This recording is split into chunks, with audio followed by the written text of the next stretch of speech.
अक्सर अपने बयानों से सुर्खियों में रहने वाले भारतीय जनता पार्टी के फायर ब्रांड नेता असम के मुख्यमंत्री हेमंत बिस्वा शर्मा आज धनबाद लोकसभा से भाजपा प्रत्याशी ढुल्लू महतो के समर्थन में लोगों से वोट मांगने धनबाद पहुंचे, जहां बीजेपी कार्यकर्ताओं ने हेमंत बिस्वा शर्मा का जोरदार स्वागत किया। इस दौरान हेमंत बिस्वा शर्मा अपने चिरपरिचित अंदाज में विपक्षियों पर जमकर बरसे।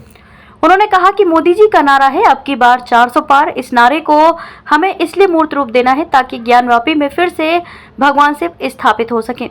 सनातनियों की मांग मथुरा में श्री कृष्ण भगवान भव्य मंदिर में विराजे, उसे पूरा करने के साथ ही हमारे कश्मीर का एक टुकड़ा जो कांग्रेस के कारण आज भी पाकिस्तान के कब्जे में है, उस पीओके को वापस भारत यानी कि हमारे कश्मीर का हिस्सा बनाया जा सके। इसके लिए हमें मोदी जी के 400 पार वाले नारे को सफल बनाना है। औरंगजेब ने हमारा मंदिर तोड़ के वहां में मस्जिद बनाया। आज जब अदालत का निर्देश में वहां में खुदाई हुआ, मस्जिद का अंदर में शिवलिंग दिखाई दिया। भाइयों और बहनों, वो ज्ञानवापी मस्जिद में ज्ञानवापी मंदिर बनना चाहिए कि नहीं चाहिए? चाहिए कि नहीं चाहिए? हमारे भारत एक था, हमारे कश्मीर एक था, लेकिन कांग्रेस ने कश्मीर का एक टुकड़ा को पाकिस्तान का पास जाने दिया। उस टुकड़ा का नाम क्या है? पाक ऑक्युपाइड कश्मीर। आज हमारा देश का एक पार्ट, एक अंग अभी भी कश्मीर का कब्जा में, पाकिस्तान का कब्जा में है। भाइयों और बहनों, हमें क्यों मोदी जी को 400 सीट देना चाहिए? इसलिए भारत का लोग ये चाहते हैं कि जो कश्मीर पाकिस्तान का पास है और कश्मीर भारत का साथ आ जाए।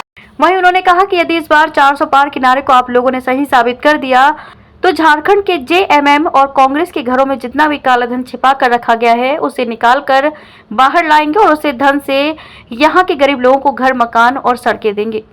उन्होंने झारखंड सरकार पर तीखी प्रतिक्रिया देते हुए कहा कि झारखंड खनिज संपदाओं के मामले में देश का नंबर 1 राज्य है। अटल बिहारी वाजपेयी जी की सरकार ने इस उम्मीद से झारखंड राज्य बनाया था कि आने वाले 1-1.5 दशक में ये राज्य देश का सबसे अग्रणी प्रदेश बनेगा, लेकिन पिछले 5 वर्षों में जेएमएम और कांग्रेस की सरकार ने सिर्फ झारखंड को लूटने का काम किया। किसी भी युवा को कोई नौकरी नहीं मिली, एक परीक्षा हुई भी तो उसका भी प्रश्न पत्र लीक हो गया। मोदी जी को 400 सीट दीजिए।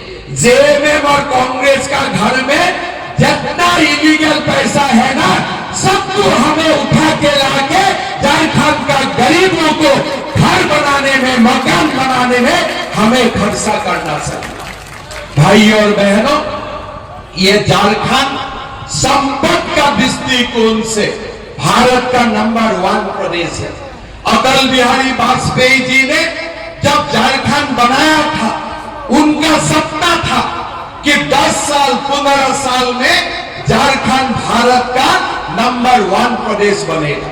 लेकिन आज क्या हो रहा है? पिछले 5 साल जेएमएम और कांग्रेस का सरकार बना, किसी को रोजगार नहीं मिला। एग्जाम होते हैं, क्वेश्चन पेपर लीक हो जाते हैं।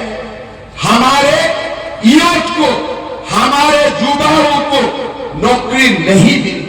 उन्होंने कांग्रेस पर सीधा हमला बोलते हुए कहा कि सोनिया गांधी ने पिछले जन्म में जरूर कुछ किया था, जिस वजह से अयोध्या में स्थापित हमारे रामलला उन्हें दर्शन देना नहीं चाहते। उनके नसीब में ही रामलला का दर्शन पाना नहीं लिखा। उन्होंने कहा कि अयोध्या में तो रामलला विराजमान हो गए, लेकिन अभी हमारा कार्य समाप्त नहीं हुआ। यदि भाजपा इस बार 400 पार करती है तो मथुरा में भगवान कृष्ण और ज्ञानवापी में भगवान शिव स्थापित होंगे। सोनिया गांधी को भी बुलाया था, आइए रामलला का दर्शन कीजिए, लेकिन उनका भाग्य में नहीं है रामलला का दर्शन करने का। पिछले जन्म में कुछ किया होगा, रामलला भी उनको दर्शन देना नहीं चाहते हैं। भाइयों और बहनों, रामलला का तो प्राण प्रतिष्ठा हो गया, लेकिन हमारे काम अभी भी अधूरा है। 400 सीट हमें क्यों चाहिए? 400 सीट हमें इसलिए चाहिए कि रामलला का बात अभी हम मथुरा में कृष्ण का जन्मभूमि को भी सजाना है कि नहीं सजाना?